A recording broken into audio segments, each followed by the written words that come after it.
High, আমি অভিমিতা। আর জানো আজকে আমি বাড়িতে কি বানিয়ে ফেলেছি? Coconut oil.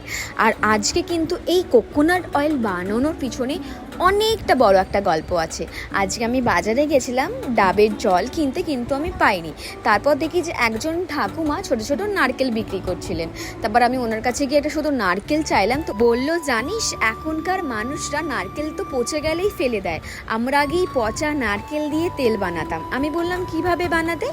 বললো নারকেলটাকে ভালো করে কুচিয়ে সেটাতে ভালো করে দুধ বার করে হালকা আছে জাল দিয়ে নিবি, তারপর দেখবি আস্তে আস্তে নারকেলের থেকে তেল বার হয়ে আসছে। আমাদের সময় তো আমাদের মারাই এগুলো করে দিত, আর এখনকার দিনের মানুষরা তো প্রায় ভুলেই গেছে। আমি বললাম হ্যাঁ। তারপর আমি বাড়িতে এসে আমি কিন্তু ঠিক সেইভাবেই চেষ্টা করলাম যেইভাবে কিন্তু ঠাকুমা বলেছিল। আর তারপর দেখো সত্যি কিন্তু তাই, আস্তে আস্তে কিন্তু তেলটা বার হয়ে এলো। আর খাঁটি জিনিসের কিন্তু একটা আলাদাই গন্ধ আর